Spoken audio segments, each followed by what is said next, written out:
¿Cómo les va? Bienvenidos. Estamos en una nueva edición de Vida Plena. Tenemos mucho para compartir con ustedes en este programa. Yoga, gimnasia al aire libre, también recomendaciones para el cuidado de la piel y de los medicamentos en casa. Y usted dirá, en Vida Plena, ¿qué tiene que ver la economía? Mucho. Ya usted va a saber algunas recomendaciones para ligar a fin de mes.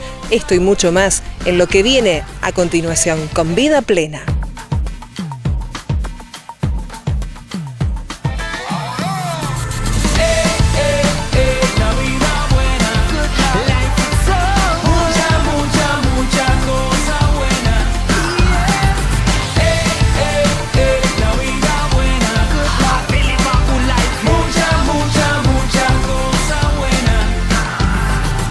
Y nos vamos ahora a nuestro segmento de actividad física. Para eso hacemos escala en el gimnasio Le Club. Estuvimos con el entrenador personal Walter Artigues, quien nos daba algunas recomendaciones para estar en forma al aire libre.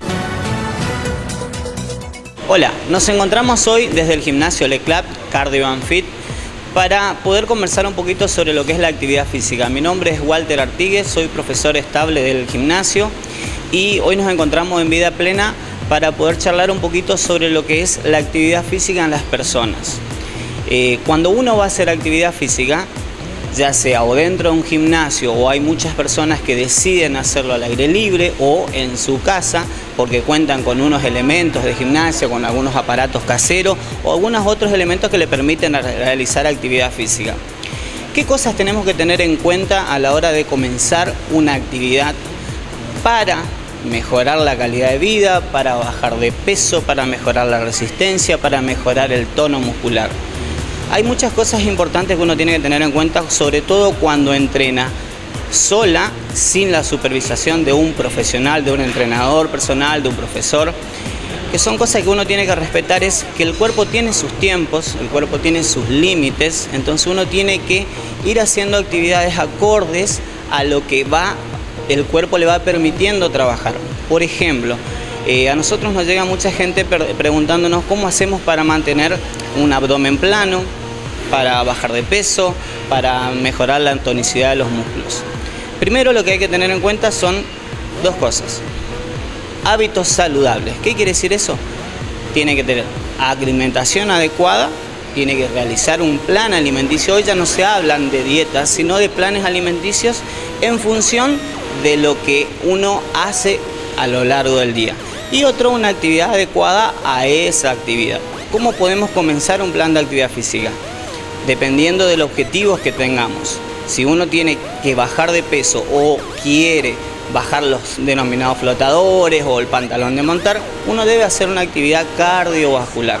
Si uno decide hacerlo afuera, como por ejemplo que estamos en esta zona que puede salir a caminar a la costanera o al parque, uno debe hacer una actividad moderada, de baja intensidad, como puede ser caminata, como puede ser la bicicleta, o puede practicar natación también. Si lo decide hacer el tema de las bicicletas o caminata, tiene que realizar una actividad que no sea menos de 30 minutos, una actividad moderada, sin que tenga que exigirse esa persona. Y la clave está en que esa actividad tiene que ser continuada a lo largo de los días. No podemos pretender hacer una actividad hoy un día, matarnos, salir, cansarnos mucho y después no poder continuarla. La clave es la consistencia, entrenar y sobre todo cuidarse con el tema de la alimentación. De esta manera, poco a poco desde aquí, desde el gimnasio, iremos contando distintos tips, distintas ideas o distintos trucos o distintas estrategias de trabajo para ir logrando todos esos objetivos que tienen las personas. Desde ya, muchas gracias y esperemos que le haya servido un poquito lo que hayamos hablado hoy. Gracias. Y seguimos disfrutando del verde, del sol, de esta calidez de un barrio privado en pleno desarrollo como es Mi Paraíso en El Paso. Usted también puede hacer como nuestros vecinos y comenzar a construir su paraíso en este lugar tan hermoso de la provincia de Corrientes.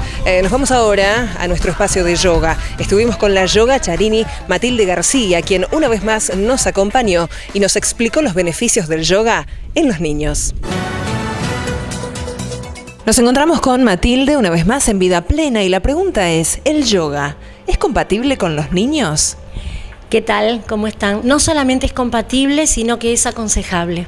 Tiene bastantes beneficios entre los que podemos enumerar, en primer término, bajar los niveles de ansiedad, los niveles de violencia que los chicos perciben en la sociedad, ayudar a disciplinarlos, pero disciplinarlos de una manera amorosa, favorecer la concentración.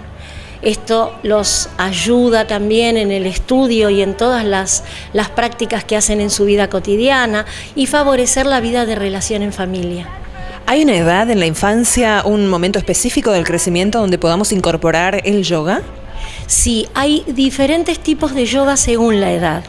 Se puede incorporar en realidad desde los 3 años la práctica de posturas de yoga artístico en forma de juego. Desde que el bebé, a partir del mes, desde que el bebé nace, en general, cuando la mamá, sobre todo cuando la mamá hizo yoga preparto, le aconsejamos que venga con su bebé, así puede continuar la práctica, y trabajan mamá y bebé.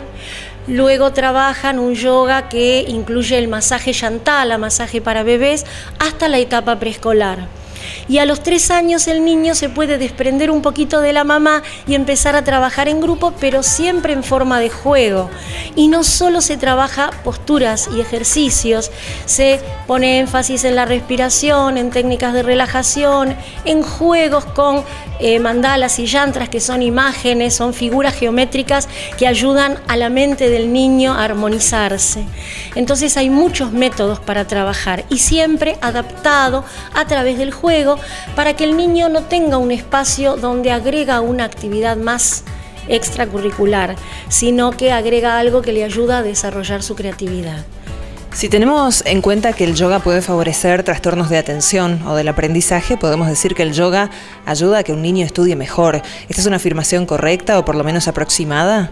Sí, es una afirmación correcta en el sentido de que, como te decía, todas las técnicas de yoga llevan a la concentración y a la atención. Con los niños se va haciendo un salpicadito de una técnica a otra, pero nunca en forma desordenada.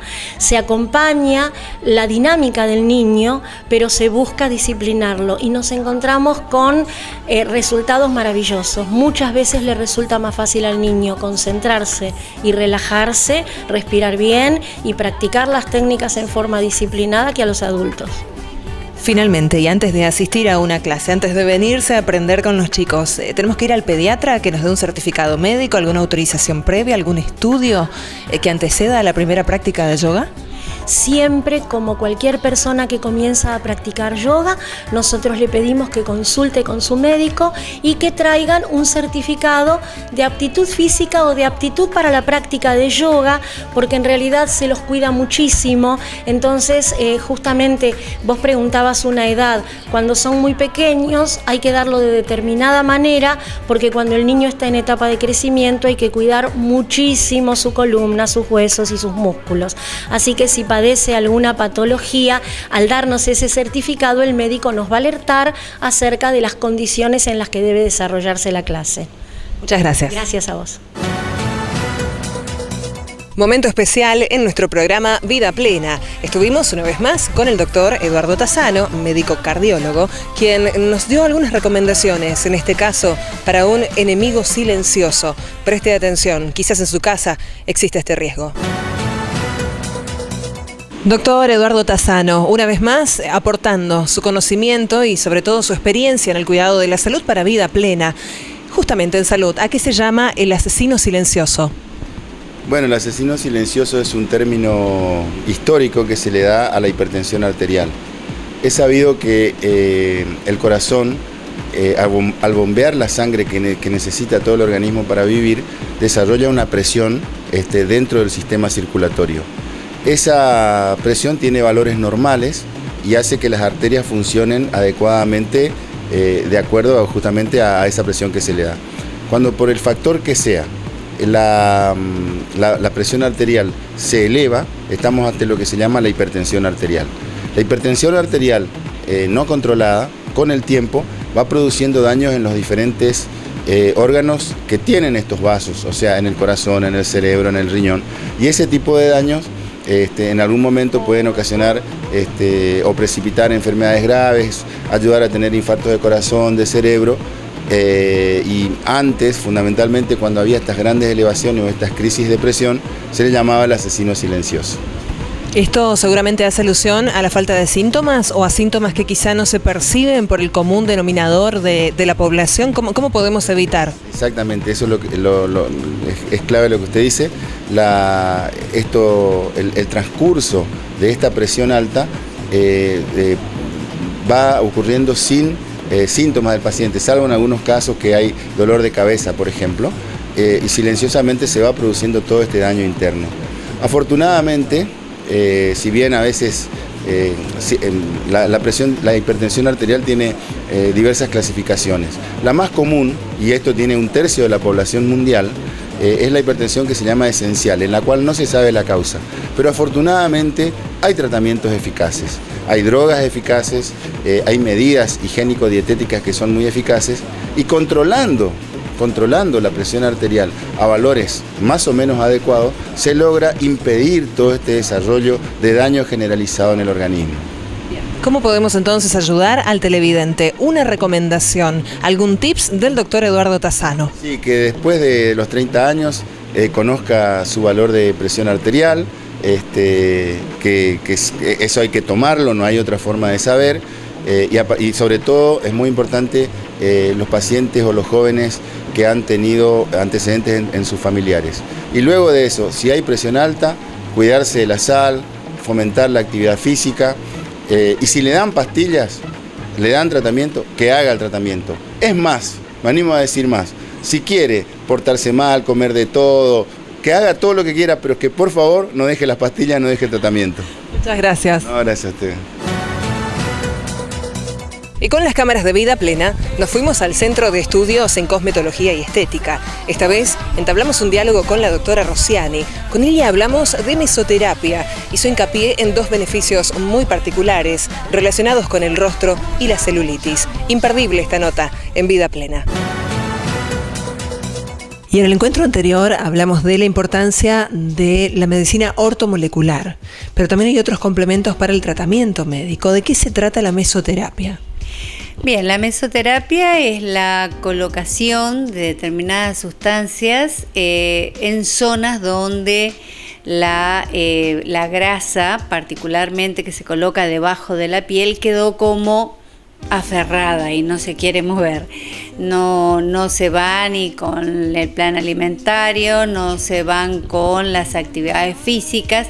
Y entonces, en lugar por ahí como propuesta sí alternativa de una cirugía, una lipoaspiración, a veces uno dice, bueno, no me animo a una cirugía, me anima a que me pinchen, porque es con la colocación de una pequeña aguja. Colocamos estas sustancias que pueden ser todos lipolíticos, es decir, tienen la función de diluir esa grasa que está como aferrada, que quedó fija.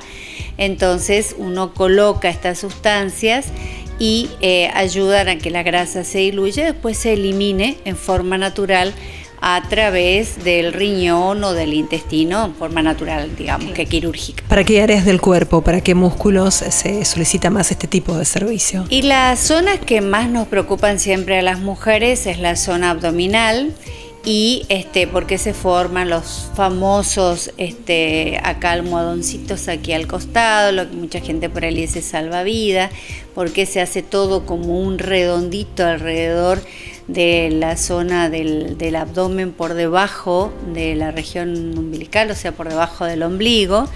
Y en otras mujeres lo que suelen llamar la silla de montar, porque tiene la forma de los pantalones que se usaban para montar a caballo y que son en esta región del muslo superior. Pero también muchas mujeres se les fijan estas adiposidades cerca de la rodilla o en los muslos, pero no solo podemos usar la mesoterapia para hacer, digamos, la dilución de estas grasas localizadas, sino también para tratamiento de celulitis o también para la flacidez, es decir, cuando uno baja mucho de peso a veces y está haciendo, a pesar de hacer la actividad física, se produce como que queda todo flojito. Entonces uno colabora, además de hacer la actividad física o la electroestimulación que se puede hacer como función estética, ayudamos con la mesoterapia y también el rostro. ¿En cuánto tiempo pueden verse los resultados? Porque, bueno, se contrapone a esto de la lipoaspiración. Claro, lo que pasa es que la lipoaspiración es, digamos, automática en cierta forma, o sea, relativa, le digo automática porque, bueno, la paciente sale del quirófano y obviamente va a ver el resultado, si hoy se mira lo va a observar. La diferencia, bueno, es un posoperatorio, tiene que usar fajas y demás, pero obviamente los resultados son espectaculares e inmediatos.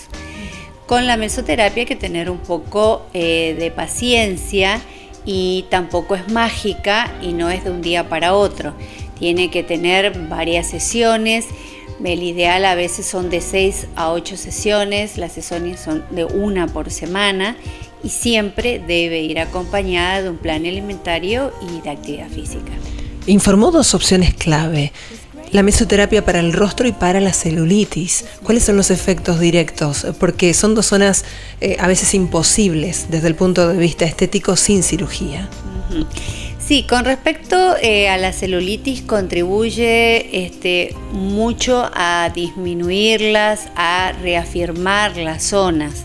Entonces podemos colaborarlo ya sea con cremas, con aditivos externos y con la alimentación. En el tema de la celulitis hay un tema que es muy importante, que es la alimentación, la parte de la base también, además de aumentar de peso, bajar de peso y una destrucción de tejido por debajo de la piel.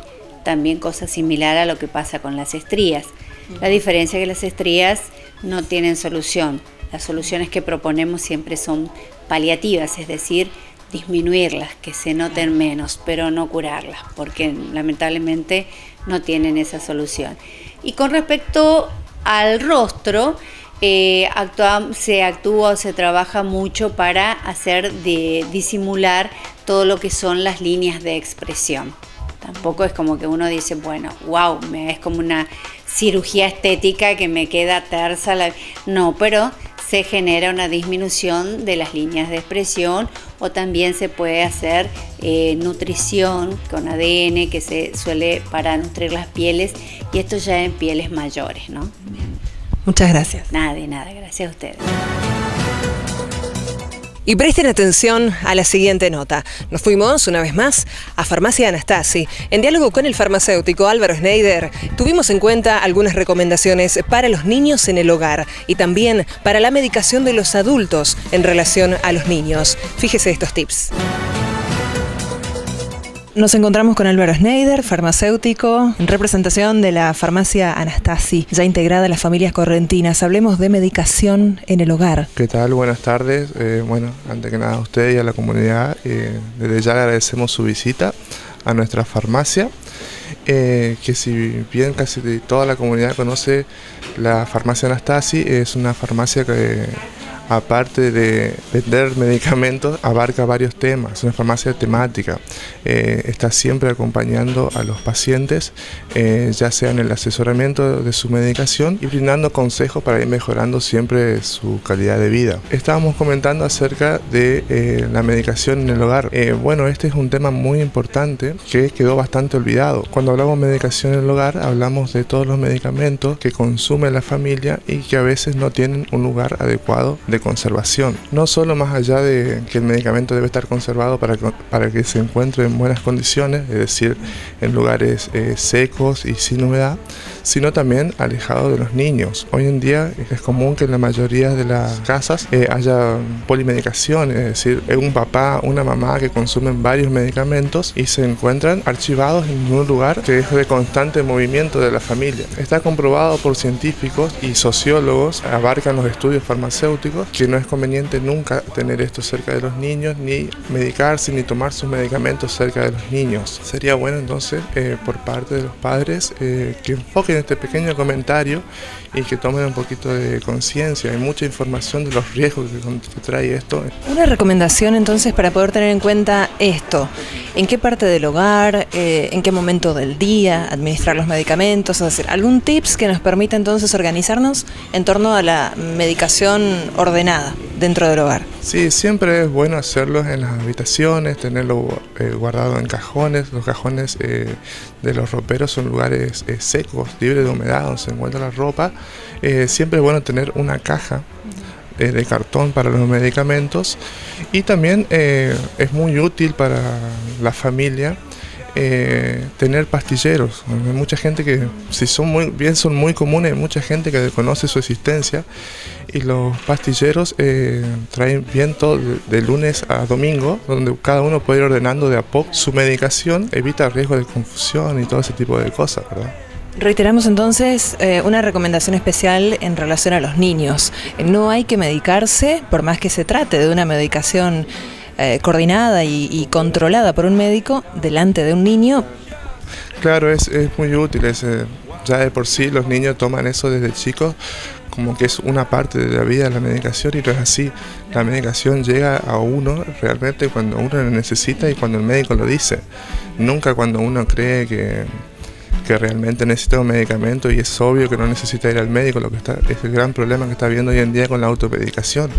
Uno siente un dolor y dice, no, y esto pasa con diclofenac o pasa con ibuprofeno, y se va a una farmacia y lo compra, y sí, tal vez le pase, tal vez no, pero eso no quiere decir que esté el problema terminado. Generalmente el dolor es una señal de alerta, de algún lado proviene y por una causa proviene. Por eso siempre es bueno, primero, no solo que es bueno, sino que es como se debe hacer, ir al médico primero. Médico, dentista, bioquímico, odontólogo, siempre. Farmacia Anastasi, muchas gracias. Por nada, muchísimas gracias a ustedes. Y seguimos disfrutando de esta naturaleza, de este pequeño paraíso en Paso de la Patria. Recuerde, ya en instantes nada más le vamos a contar acerca de la ubicación de este lugar para que usted también pueda disfrutar de uno de sus lotes. Nos vamos ahora a un tema de economía, y usted dirá, ¿qué tiene que ver con la vida plena? Muchísimo. Vamos a hablar con el contador Jorge Dahlgren, quien va a compartir con nosotros algunos secretos, algunos tips para poder administrarnos mejor durante el mes. Nos encontramos con el contador Jorge Dahlgren y la pregunta es, ¿cómo llegar a fin de mes? Si ese es el problema inflacionario que estamos viviendo. Los meses se están haciendo más largos, ¿no? Como la plata es la misma, no nos va a alcanzar el dinero porque aunque las estadísticas digan que no hay inflación, el INDEC lo niegue, realmente el medidor es el ama de casa. Ella sabe que hace unos años se iba al supermercado, a la feria, con un sobrecito con la plata y volvía con un carrito. Ahora necesita ir con un carrito de plata para traer un paquetito de cosas, ¿no es cierto? Hay un cambio que la gente está sintiendo, y sobre todo lo que afecta un poco a la gente es la incapacidad que tiene para ahorrar. Porque es cierto que hay algunos que tienen la suerte, pueden comprar dólares, entonces yo me protejo. ¿Y cómo hace la señora que a fin de mes le quedaron 1.000 pesitos? ¿Qué va a ir a comprar? ¿Cómo hace? ¿Cómo se defiende? Particularmente cuando ese ingreso cada vez es menor y tiene ya problemas para llegar a fin de mes. Acá el consumo se logró mantener gracias a la tarjeta. Pero cuando usted compra pan, azúcar, arroz, fideo y aceite con tarjeta, a pagar dentro de 90 días o en 3 pagos, lo que sea, y después, cuando llegue el momento de hacer esos pagos, ¿con qué va a comprar? La harina, el arroz, el jabón, el fideo y el aceite, ¿no? La gran pregunta que me hace la gente en general es ¿qué hace? ¿Cómo hace? ¿En qué invierte su dinero? Yo daría como un consejo normal que en la época de inflación, como la que tenemos y las que van a venir y que van a ser peores todavía, no hay nada que haga suponer que va a parar la inflación o que se paró la inflación, va a estar peor. ¿Cómo se hace para defender la plata en esas condiciones? Yo le diría que recuerde que en épocas de inflación la única forma de ahorrar es gastar. La gente ya no compra cosas, sino compra cuotas. Porque no es que dice yo necesito tal cosa y voy a comprar, no, hay cuota de tal cosa y voy a comprar en función de la cuota que pueda pagar. Entonces uno de los consejos sería a la gente decir, señora, si usted puede pagar la cuota, tome lo que pueda pagar y sea en cuotas fijas, porque usted sabe que tiene una incidencia permanente. La otra es la inversión en cosas. La mejor inversión en este momento es el inmueble. Por eso aparecieron en todos los barrios estos emprendimientos, porque la gente no puede irse al dólar, la gente no puede hacer otras inversiones, la gente invierte en tierra. Hay que tener en cuidado que la inversión en tierras es un mal negocio de corto plazo, pero es siempre un buen negocio en el largo plazo. Si usted quiere simplemente protegerse, lo que tiene que hacer, le tengo que decir a la gente que me está escuchando, lo que usted tendría que hacer es poner en cualquier terreno, en cualquier lugar, y se queda quietita. Dentro de un año usted va a ver cómo jugaron a su favor dos cosas. Uno es la inflación y la otra es la valorización urbana que le da que no le da inmediatamente, pero le da en el tiempo valor a las cosas. Otra más que le debería decir, ¿qué quiere hacer la gente? Señora, usted estaba pensando en arreglar su casa, entonces necesita instalación eléctrica, caños, luz y todo. Bueno, este es el momento de comprar. Muchas gracias. Y a continuación los invitamos a una experiencia única. Vamos a hacer de cuenta que nos subimos a una Harley Davidson y empezamos a recorrer lugares hermosos. La vida plena es posible también a bordo de un motor. Y no se pierda esta oportunidad. Esta semana en la capital correntina, el 1 de mayo, se va a hacer un encuentro nacional de Harley Davidson. Esté atento, en la costanera correntina podrá disfrutar de todo un espectáculo.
Y de esta manera llegamos al final de Vida Plena. Ha sido un gusto para nosotros poder acompañarlos y ofrecerles alguna información para mejorar la calidad de vida. Será hasta un próximo encuentro en la pantalla de Canal 5 Televisión. Muchas gracias por estar con nosotros.